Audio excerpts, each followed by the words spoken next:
Assalamualaikum warahmatullahi wabarakatuh. Nama saya Fauzi Berawati, NPM 1815-310060, kelas 4 reguler 1F. Untuk soal yang pertama, diminta berdasarkan konsep fungsional hitunglah 1 model kerja, 2 bukan model kerja, 3 model kerja potensial.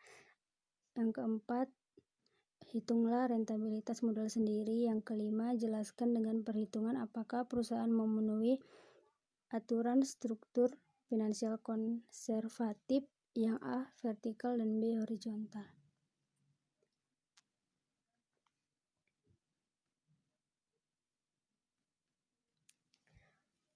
Ini tabelnya bisa kita ambil dari soal.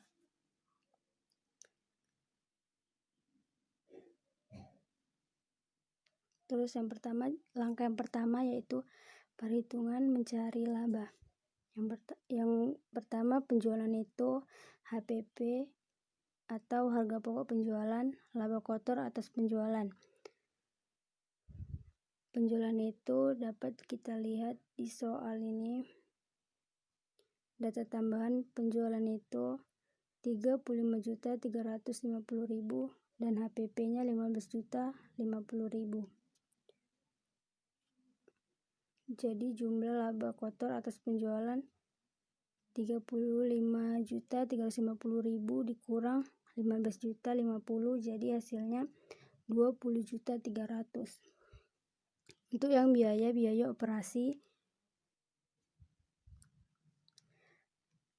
ini juga dari tabel. Depresiasi mesin 405.060.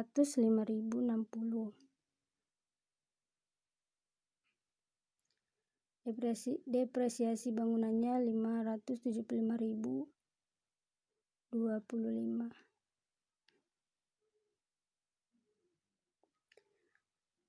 Terus ditambahkan, hasilnya bikin ke kanan. Untuk mencari laba usahanya 20.300 dikurang dengan 2.480.085. Jadi hasil laba usaha yaitu 17.819.915. Modal asing obligasi 7% dikali 2 juta. Hipoteknya 8% dikali 1.250.000. Kita lihat dari tabel yang ini. Jadi 7 dikali dengan hasilnya 7 dikali dengan 2 juta.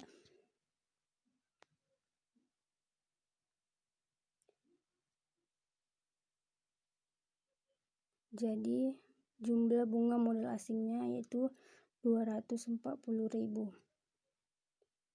Sehingga laba sebelum pajaknya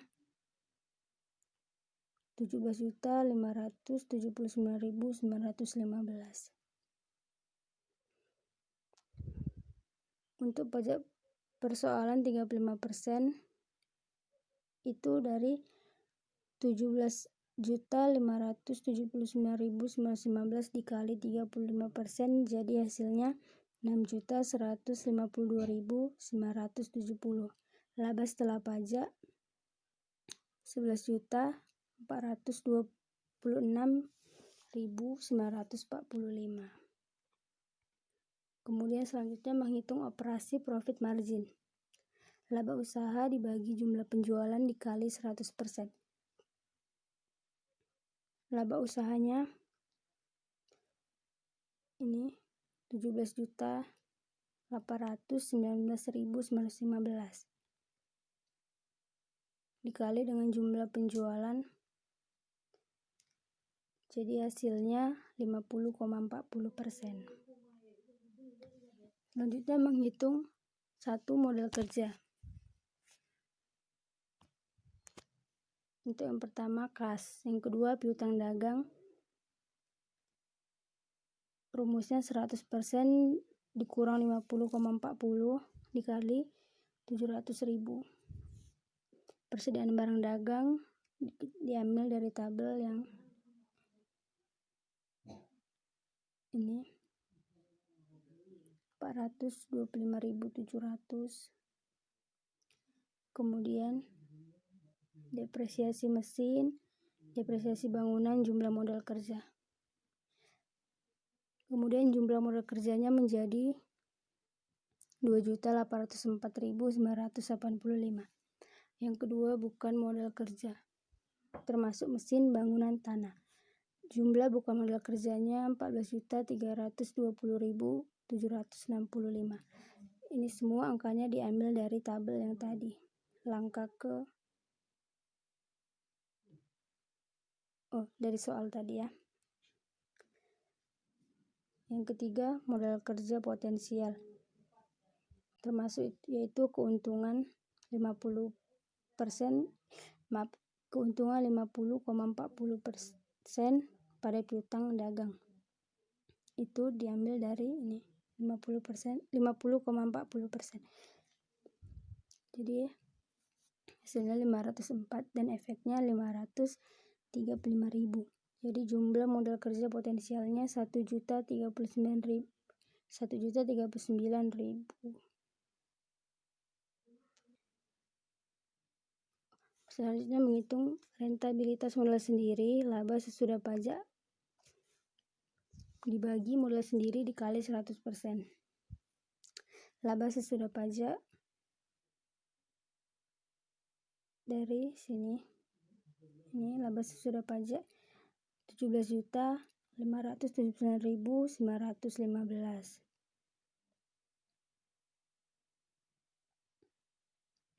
Dibagi dengan modalnya 10.242.265. Jadi rentabilitas modal sendirinya itu 115,56%. Untuk yang kelima, struktur finansial konservatif yang vertikal. Rumusnya rasio sama dengan modal asing bagi modal sendiri. Jadi hasilnya 1:1,50. Modal asing lebih kecil dari modal sendiri, sehingga dapat diambil kesimpulan bahwa perusahaan menganut aturan struktur finansial konservatif yang vertikal. Struktur finansial konservatif yang horizontal, rumusnya rasio sama dengan modal sendiri dibagi aktiva tetap ditambah persediaan bersih. Jadi hasilnya 1:1,43. Ini aktiva tetapnya. Modal sendiri lebih kecil dari aktiva tetap sehingga dapat diambil kesimpulan bahwa perusahaan tidak menganut aturan struktur finansial konservatif yang horizontal karena seharusnya jumlah modal harus lebih besar dari jumlah aktiva. Ini aktiva tetapnya. Aktiva tetapnya itu yang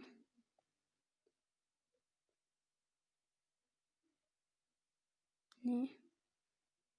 Termasuk hutang awal, hutang dagang, hutang pajak, obligasi, hipotek.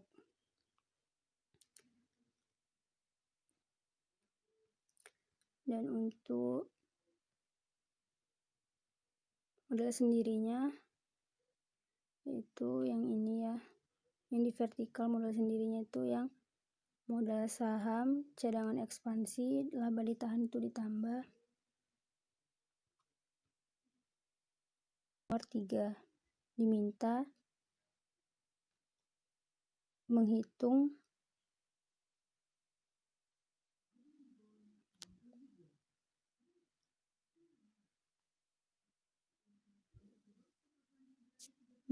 alternatif.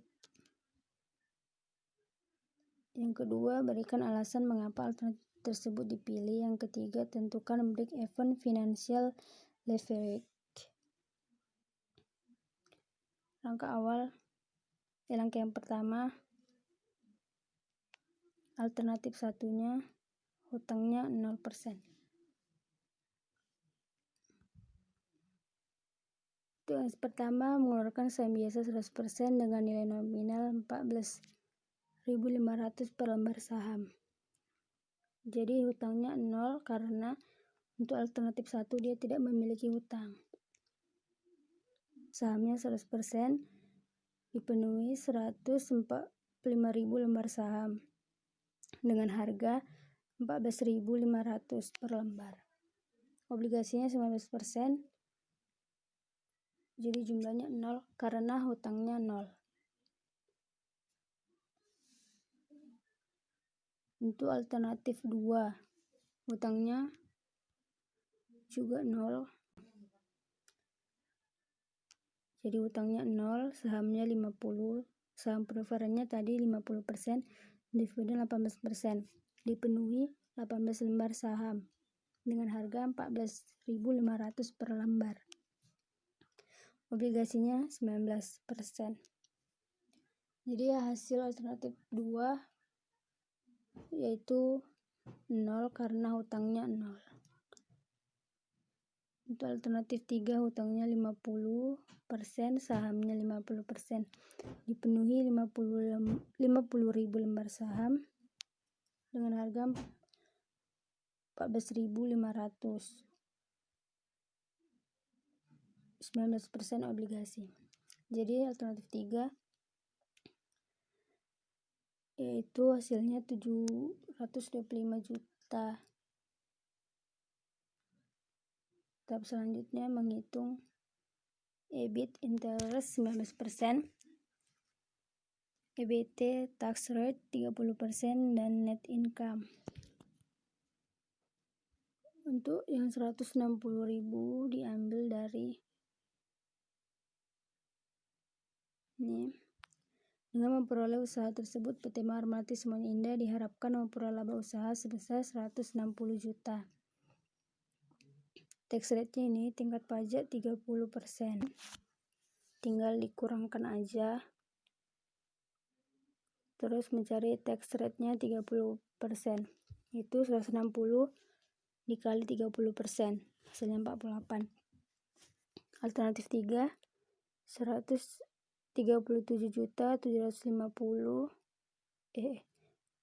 Alternatif 3, 22 juta 250 dikali 30% sama dengan 6 juta 675.000. Jadi net income-nya itu 160 dikurang 48 juta sama dengan 112 juta. Alternatif 3, 22 juta 250 dikurang 6 juta 675 sama dengan 15 juta 575. Selanjutnya menghitung EPS. Rumusnya net income dibagi jumlah lembar saham dikali 100%. Net income-nya 100. Untuk alternatif 1, net income-nya 112 juta dibagi jumlah lembar sahamnya 145.000. Jadi hasilnya 772 juta, 4. Alternatif 3. Untuk alternatif 3, 15 juta 575.000 dibagi dengan 50.000 lembar saham dikali 100 sama dengan 311,5. Selanjutnya menghitung rate of return on TC. Rumusnya EBIT ini per kapital ya, dikali 100%. Total kapitalnya dari sini nih 1.450.000.000. Jadi hasilnya 1,103%.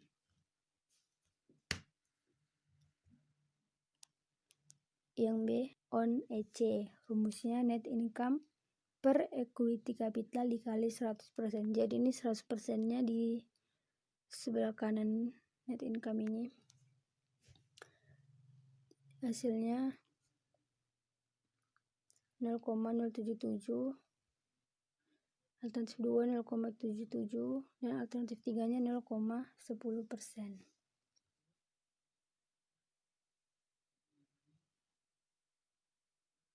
Jadi PT Mahar Melati Semuanya Indah memilih alternatif 1. Kedua, berikan alasan mengapa alternatif tersebut dipilih. Karena yang menghasilkan EPS dan return paling tinggi adalah alternatif 1. Dengan EPS laba per sahamnya adalah 772,4. Ini 772,4. Dan return atau pengambilan garing laba sebesar 0,077%. Selanjutnya menghitung break even financial leverage. Alternatif ada saham tanpa obligasi, rumusnya X buka kurung 1 dikurang T per S1. Alternatif ada saham dan obligasi, rumusnya X dikurang C buka kurung 1 dikurang T per S2. Apabila alternatif 1 dan 2 135.750.000 diambil dari ini, alternatif 3-nya 135.750,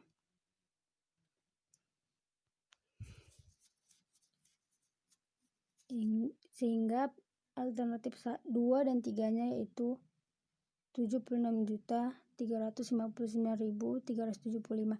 Untuk pengerjaan yang ini tinggal kita lihat aja dari yang udah kita buat tadi itu di atas, tinggal mengikuti aja ya.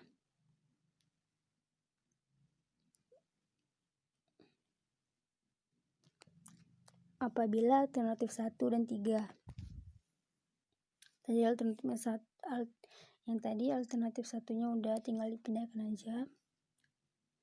Yang ketiga pun udah, sehingga ini sama ya dengan yang sebelumnya tadi. Kemudian untuk yang alternatif 1 dan 3-nya jadi sehingga X-nya menjadi 207.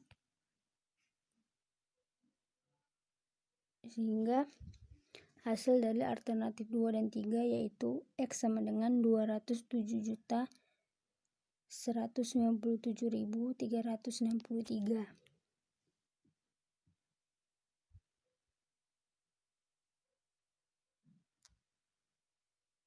Pembuktian.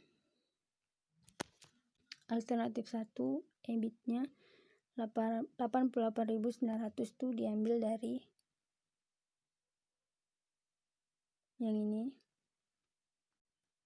88.900.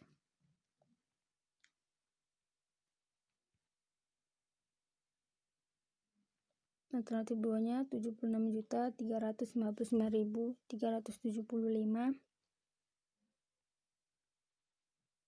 dari sini. Alternatif 2-nya, dan alternatif 3-nya 207.197.363. Kalau yang interest 19% diambil dari tabel yang sebelumnya, yang ini. Interest alternatif 1 0, 2 0, yang ketiga 137.750.000.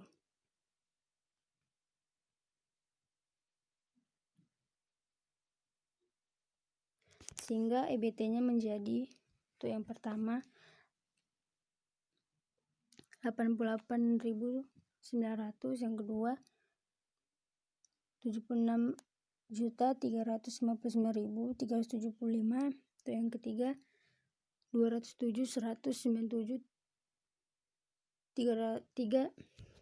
alternatif 3 207.197.363 dikurang dengan 137.750.000 hingga hasilnya 69.000, sehingga hasilnya 69.447.368. Tax rate-nya menjadi 88.900 dikali dengan 30%, hasilnya 26.670. Alternatif 2, 76.359.375 dikali 30%, hasilnya 22.907.813. Untuk alternatif 3, 69.447.368 dikali 30% sama dengan 20.834.210. Sehingga net income-nya menjadi, untuk alternatif 1, 88.900 dikurang 26.670 menjadi 62.230. Alternatif 2-nya 53.451.562. Alternatif 3-nya 48.613 dikurang 153.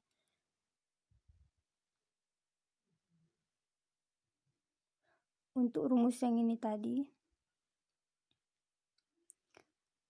itu sama dengan yang ini. Net income dibagi dengan jumlah lembar saham dikali 100%. Sehingga alternatif satunya yaitu 42,91, alternatif 2-nya 2,967, alternatif 3-nya 972,2. Terima kasih. Wassalamualaikum warahmatullahi wabarakatuh.